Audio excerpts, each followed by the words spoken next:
Hello friends, Darshan ಅವರ Kaatera cinema ಇದೀಗ KGF Kantara ಹಾಗೆ ಇತ್ತೀಚೆಗಷ್ಟೇ ರಿಲೀಸ್ ಆದಂತಹ ಪ್ರಭಾಸ್ ಅವರ ಸಲಾರ್ ಸಿನಿಮಾದ ರೆಕಾರ್ಡ್ಗಳನ್ನು ಬ್ರೇಕ್ ಮಾಡಿ ಹೊಸ ದಾಖಲೆಯನ್ನ ಬರೆದಿದೆ.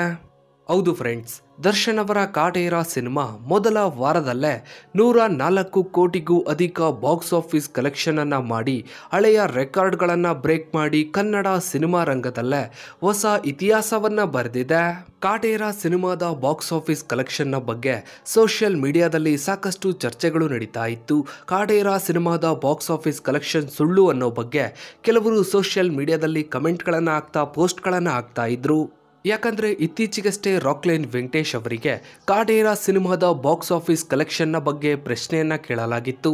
ಆಗ ರಾಕ್ಲೈನ್ ವೆಂಕಟೇಶ್ ಅವರು ಸೋಷಿಯಲ್ ಮೀಡಿಯಾದಲ್ಲಿ ಬರ್ತಾ ಇರುವಂತಹ ಸುದ್ದಿ ಸುಳ್ಳು, ಮುಂದಿನ ದಿನಗಳಲ್ಲಿ ಕಾಟೇರ ಸಿನಿಮಾ ಒಳ್ಳೆಯ ಕಲೆಕ್ಷನ್ ಅನ್ನ ಮಾಡಬಹುದು ಅಂತ ಹೇಳಿದ್ರು.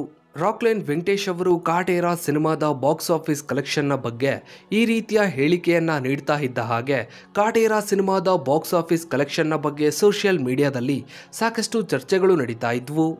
ಆದರೆ ಈಗ ಸೋಷಿಯಲ್ ಮೀಡಿಯಾದಲ್ಲಿ ಕಾಟೇರ ಸಿನಿಮಾದ ನಿರ್ದೇಶಕ ತರುಣ್ ಸುಧೀರ್ ಅವರು ಕಾಟೇರ ಸಿನಿಮಾದ ಬಾಕ್ಸ್ ಆಫೀಸ್ ಕಲೆಕ್ಷನ್ನ ಬಗ್ಗೆ ಒಂದು ಪೋಸ್ಟ್ ಅನ್ನ ಹಾಕಿದ್ದಾರೆ.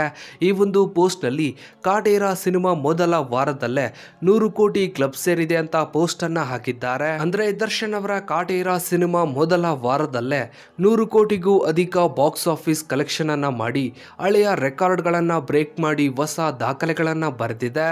ಸದ್ಯಕ್ಕಿರೋ ಮಾಹಿತಿಯ ಪ್ರಕಾರ ಕಾಟೇರ ಸಿನಿಮಾ ಕೇವಲ ಕನ್ನಡದಲ್ಲಿ ಮಾತ್ರ ರಿಲೀಸ್ ಆಗಿ 100 ಕೋಟಿ ಕ್ಲಬ್ ಸೇರಿದೆ. ಇನ್ನು ಕೆಲವೇ ದಿನಗಳಲ್ಲಿ ಕಾಟೇರ ಸಿನಿಮಾ ಬೇರೆ ಭಾಷೆಗಳಲ್ಲೂ ಕೂಡ ರಿಲೀಸ್ ಆಗ್ತಾ ಇದ್ದು ಬರೋಬ್ಬರಿ 250ರಿಂದ 300 ಕೋಟಿಯವರೆಗೆ ಬಾಕ್ಸ್ ಆಫೀಸ್ ಕಲೆಕ್ಷನ್ ಅನ್ನ ಮಾಡುವ ಸಾಧ್ಯತೆ ಇದೆ. ಇನ್ನು ನೀವು ಕೂಡ ದರ್ಶನ್ ಅವರ ಅಭಿಮಾನಿಯಾಗಿದ್ದರೆ ತಪ್ಪದೇ ಕಮೆಂಟ್ ಸೆಕ್ಷನಲ್ಲಿ ನಿಮ್ಮ ಅನಿಸಿಕೆ ಅಭಿಪ್ರಾಯಗಳನ್ನು ಕಮೆಂಟ್ ಮಾಡಿ. ಹಾಗೆ ವಿಡಿಯೋಗೊಂದು ಲೈಕ್ ಮಾಡ್ತಾ ವಿಡಿಯೋನ ಆದಷ್ಟು ಎಲ್ಲ ಕಡೆ ಶೇರ್ ಮಾಡಿ. ನೀವಿನ್ನೂ ನಮ್ಮ ಚಾನಲ್ಗೆ ಸಬ್ಸ್ಕ್ರೈಬ್ ಆಗಿಲ್ಲ ಅಂದರೆ ಕೆಳಗಡೆ ಕಾಣೋ ಸಬ್ಸ್ಕ್ರೈಬ್ ಬಟನ್ನ ಕ್ಲಿಕ್ ಮಾಡಿ. ಹಾಗೆ ಪಕ್ಕದಲ್ಲಿ ಕಾಣೋ ಬೆಲ್ ಐಕನ್ ಕೂಡ ಕ್ಲಿಕ್ ಮಾಡಿ. Thanks for watching.